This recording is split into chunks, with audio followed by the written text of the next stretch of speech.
Welcome back to Old Charles. Today we are taking a deep dive into a coin many of you probably have in a jar somewhere or maybe even received as change back in the day. We are talking about the 1974 United States Kennedy half dollar. This is one of the most common questions I get: what is my 1974 half dollar worth? So grab your coins and let's get into the details. First, let's talk about the basics. The 1974 Kennedy half dollar was minted in massive numbers. Millions upon millions were produced. This coin is not rare in the slightest. It was made at two mints, Philadelphia and Denver. You can tell the difference by looking at the obverse, the front of the coin right above the date on the right side. If you see a small letter D, that means it was minted in Denver. If there is no mint mark, it was made in Philadelphia. So let's cut to the chase. For the vast majority of you watching, your regular 1974 half dollar is worth exactly 50 cents in terms of its face value as legal tender. However, if you are a collector or hoping to find a hidden treasure, there is a bit more to the story. We will break this down into three main categories: the circulated coins, the uncirculated coins, and the special silver proof. Starting with circulated coins, these are the coins that have been used in everyday commerce. They have wear and tear scratches, maybe their details are softened. If you have a 1974 half dollar from Philadelphia with no mint mark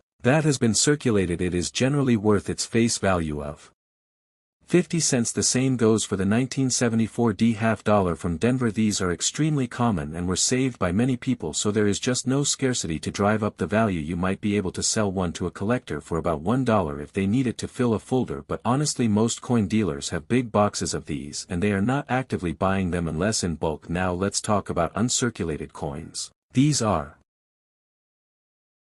coins that never entered public circulation. They were stored away in rolls or mint sets right after they were made. These coins have their original luster, no scratches, no where they look bright and shiny. For a standard 1974 Philadelphia half dollar in uncirculated condition, you are looking at a value of about $1 to $2, maybe $3 for a really nice example with great luster and no bag marks. The 1974 D uncirculated is in the same boat, about $1 to $3. These are still very common in mint state, so they do not command a high premium. But wait, there is a key distinction for the 1974 year you need to know about: the composition. Every Kennedy half dollar made for circulation from 1971 onwards, including 1974, is made of a clad composition. This means the outer layers are a copper-nickel alloy bonded to a core of pure copper, so there is no silver in a regular 1974 half dollar. This is a very important point. Many people think all old half dollars are silver, but the switch happened in 1971. This brings us to the most valuable version of the 1974 half dollar, the silver proof. In 1974, the San Francisco Mint produced proof coins specifically for collectors. These proof coins are made with specially polished dies and planchets. They have a mirror-like finish and incredible detail. Now here is the crucial part: the regular proof coins from San Francisco were also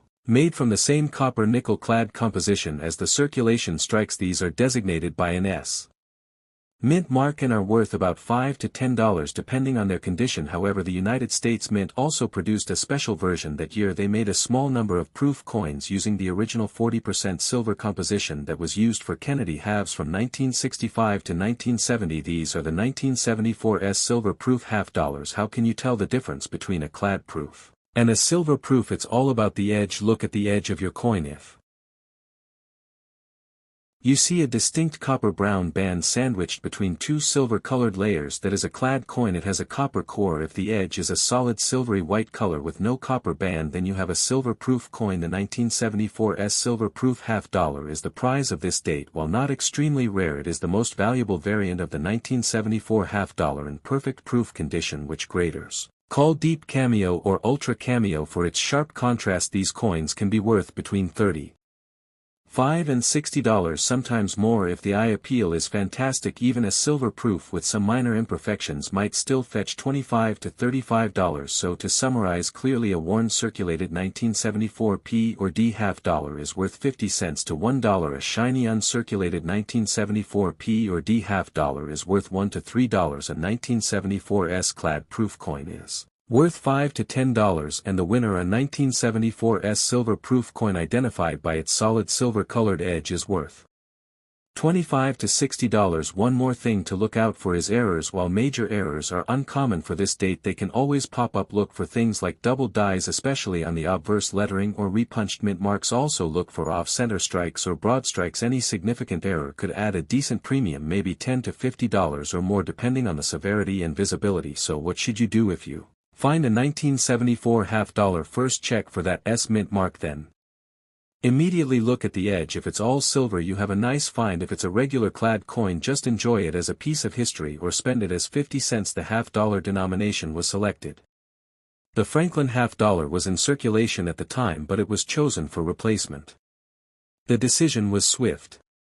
Congress passed legislation to create the new coin and President Lyndon B. Johnson approved it in December 1963. The design process was a race against time. The mint needed a new coin for the upcoming year. Chief engraver Gilroy Roberts was tasked with the obverse. He used a portrait he had previously created for a Kennedy Presidential Medal. Assistant engraver Frank Gasparo designed the reverse. He chose the presidential seal featuring a heraldic eagle. The first Kennedy half-dollars were struck in early 1964. The Philadelphia Mint began production in January. The public release came in March. The new coin was met with an overwhelming public response. People were desperate to own a piece of history, a tangible memory of JFK. This led to intense hoarding. Millions of the coins disappeared from circulation immediately.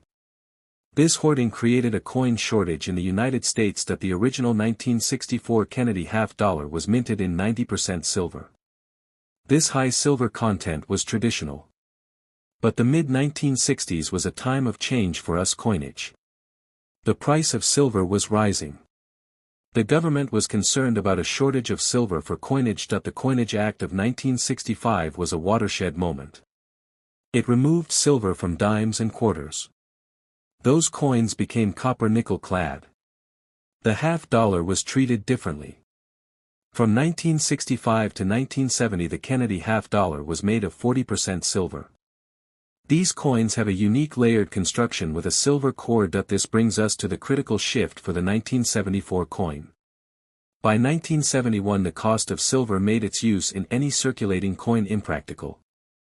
Congress ended the use of silver in the half-dollar. Beginning with the 1971 issue, all Kennedy half-dollars for general circulation were made of the same copper-nickel clad composition as dimes and quarters. This is a sandwich of copper-nickel layers over a pure copper core. The 1974 half-dollar is a product of this new era. It contains no silver. It was minted in enormous numbers at the